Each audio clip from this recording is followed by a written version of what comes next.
മതാധ്യാപകരെ, മാതാപിതാക്കളെ, എൻ്റെ പ്രിയ കൂട്ടുകാരെ, നിങ്ങൾ ഒരു വലിയ പ്രസംഗം കേൾക്കാൻ വേണ്ടിയുള്ള ഒരു മാനസികാവസ്ഥയിലൊന്നുമല്ല ഇവിടെ ഇരിക്കുന്നത്, എനിക്ക് നല്ലപോലെ അറിയാം.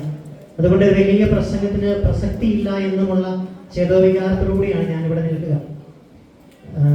സാറ് സൂചിപ്പിച്ചതുപോലെ ഔദ്യോഗികമായ നിലയിലുള്ള അവസാനത്തെ ഒരു ഇടവകയുടെ പ്രോഗ്രാം കൂടിയാണ് ഇതെന്നും എനിക്കറിയാം. അപ്പം ഞാൻ നിങ്ങളോട് എന്താണ് പറയേണ്ടത് ഞാനിങ്ങനെ ആലോചിച്ചുകൊണ്ടിരിക്കുകയായിരുന്നു. അപ്പോൾ സാറ് തുടക്കത്തിൽ കുറേ കാര്യങ്ങളൊക്കെ നിങ്ങളോട് പറഞ്ഞു, നിങ്ങളുടെ ശ്രദ്ധയിലുണ്ട് എന്ന് കരുതുകയാണ്. അതുമായിട്ട് ബന്ധിപ്പിച്ച് തന്നെ പറയാൻ വേണ്ടിയാണ് ഇനി തോമാസ് ശ്ലീഹായുടെ നമ്മൾ തിരുനാളൊക്കെ ആഘോഷിക്കുമ്പോൾ നമുക്ക് കിട്ടിയ വിശ്വാസം നമ്മൾ എങ്ങനെ പ്രഖ്യാപിക്കുന്നു, പ്രഘോഷിക്കുന്നു എന്ന് നമ്മൾ തന്നെ ഒന്ന് വിലയിരുത്തി നോക്കുക.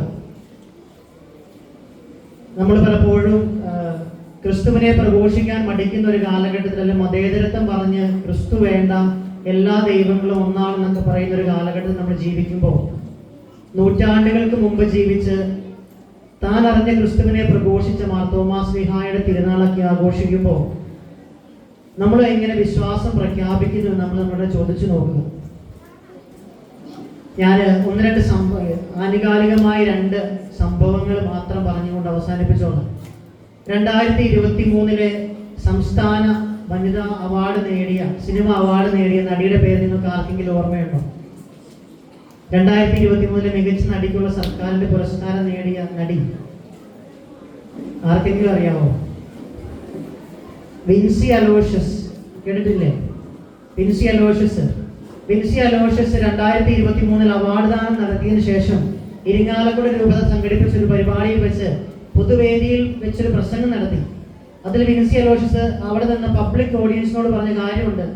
അവൾ പറഞ്ഞതാണ്, ഞാൻ എൻ്റെ വിശ്വാസം ആദ്യമായി പഠിച്ചത് ഈ സൺഡേ സ്കൂളിൽ വെച്ചാണ്.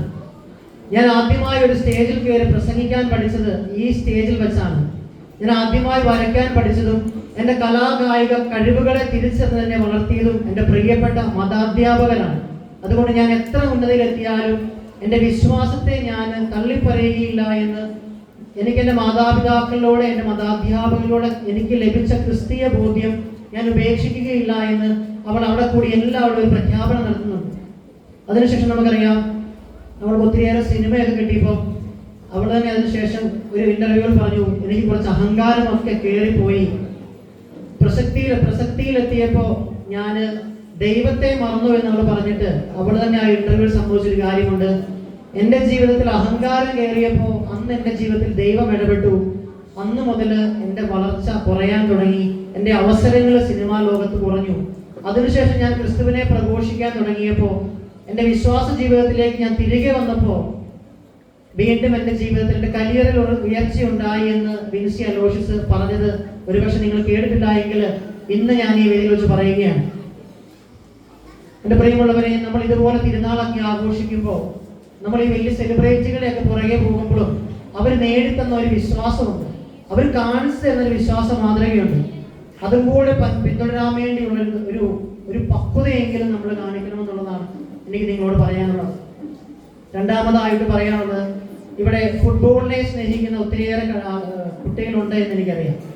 ഫുട്ബോളിനെ സ്നേഹിക്കുന്നവരെന്ന് കൈവെക്കുമോ? ഫുട്ബോൾ ഇഷ്ടമുള്ള ആളുകൾ എത്ര പേരേ ഉള്ളൂ? മുതിർന്നവരൊന്നും ഇല്ലേ? റയൽ മാഡ്രിഡിന്റെ ആരാധകർ എത്ര പേരുണ്ട്? റയൽ മാഡ്രിഡ് ടീമിന്റെ ആരാധകർ എത്ര പേരുണ്ട്? ഓക്കെ, കൈതത്തിക്കോ. 2024 ചാമ്പ്യൻസ് ലീഗില് കപ്പടിച്ചത് ആരാണ്? ജൂൺ മാസം 2-ാം തീയതി കപ്പടിച്ച ടീം റയൽ മാഡ്രിഡ് ആണ്. നിങ്ങൾക്ക് അറിയത്തില്ലേ?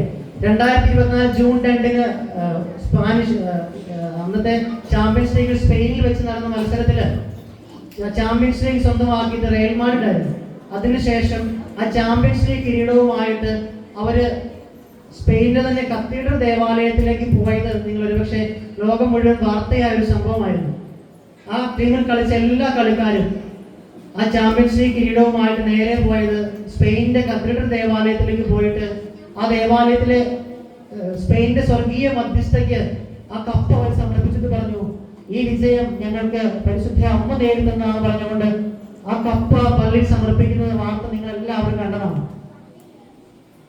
നിങ്ങൾ ഫുട്ബോളിനെ ആരാധിക്കും, ഇതുപോലെയുള്ള മാതൃകകളോട് നിങ്ങളുടെ വിശ്വാസ ജീവിതത്തിൽ പിന്തുടരേണ്ടതുണ്ട്. ഫുട്ബോൾ ആരാധകർക്ക് ഏറ്റവും വലിയ ഹരമായ ലിയണൽ മെസ്സി.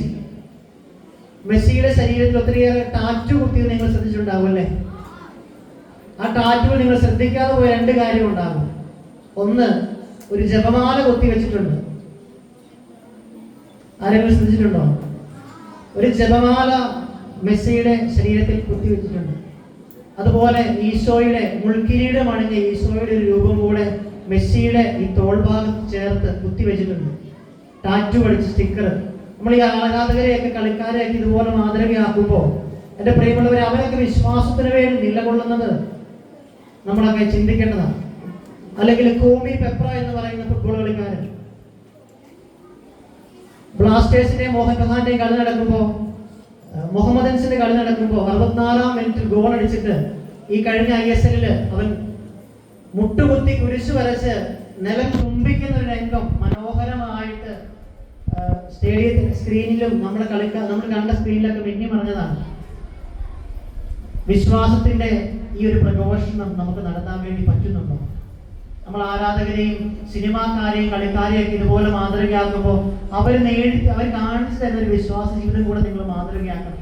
ഇനി തോമാസ് ശ്ലീഹായുടെ ദിനത്തില് നമ്മൾ ഈ തിരുനാളൊക്കെ ആഘോഷിക്കുമ്പോൾ ഇവിടെ ഓരോ കൾച്ചറൽ പ്രോഗ്രാമൊക്കെ നമ്മൾ ഇവിടെ നടത്തുമ്പോൾ എൻ്റെ പ്രിയമുള്ളവരെ, അത് നിങ്ങളുടെ വളർച്ചയ്ക്ക് വേണ്ടി, നിങ്ങളുടെ കഴിവുകളെ വളർത്താൻ വേണ്ടി ഒരു വേദിയായിട്ട് കൂടി ഈ വേദിയെ നിങ്ങൾ കാണുക. അധ്യാപകർ വിളിക്കുമ്പോൾ എനിക്ക് താല്പര്യമില്ല എന്ന് പറഞ്ഞ് നിങ്ങൾ മാറിപ്പോകുമ്പോൾ നിങ്ങൾക്ക് വളരാനുള്ള ഒരു അവസരമാണ് നിങ്ങൾ നിഷേധിച്ച് കളയുക. അതിൽ കിട്ടുന്ന അവസരങ്ങളെ നിങ്ങൾ പ്രയോജനപ്പെടുത്തുമ്പോൾ വിൻസി അലോഷ്യസ് പ്രഖ്യാപിച്ചതുപോലെ, ഞാൻ ആദ്യമായി സ്റ്റേജിൽ കയറിയത്, ആദ്യമായി വിശ്വാസം പ്രഘോഷിച്ചത്, വരയ്ക്കാൻ പഠിച്ചതൊക്കെ എൻ്റെ മതാധ്യാപകരിൽ നിന്നാണ് എന്ന് നിങ്ങൾക്കും ഇതുപോലെ പറയാൻ വേണ്ടി പറ്റണം. ഫുട്ബോൾ കളിക്കാരൊക്കെ നമുക്ക് കാണിച്ചു തരുന്ന മാതൃക പോലെ വിശ്വാസത്തിന് വേണ്ടി ജീവിക്കാൻ വേണ്ടി ഈ മാർത്തോമാ ശ്ലീഹായുടെ തിരുനാൾ നമ്മൾ ആഘോഷിക്കുമ്പോൾ അവർ കാണിച്ചു തന്ന ഈ മാതൃകയൊക്കെ ജീവിതത്തിൽ പകർന്ന് മാതാപിതാക്കളുടെ നേടിയ ആ ക്രിസ്തീയ വിശ്വാസം ജീവിതത്തിൽ പിന്തുടരാൻ വേണ്ടിയൊക്കെ നിങ്ങൾ പരിശ്രമിക്കണമെന്ന് ആശംസിച്ചുകൊണ്ട് ഈ തിരുനാളിന്റെ എല്ലാ മംഗളങ്ങളും ഒത്തിരി സ്നേഹത്തോടു കൂടി നിങ്ങൾക്ക് എല്ലാവർക്കും നേർന്നുകൊണ്ട് നിർത്തുന്നു. Thank you.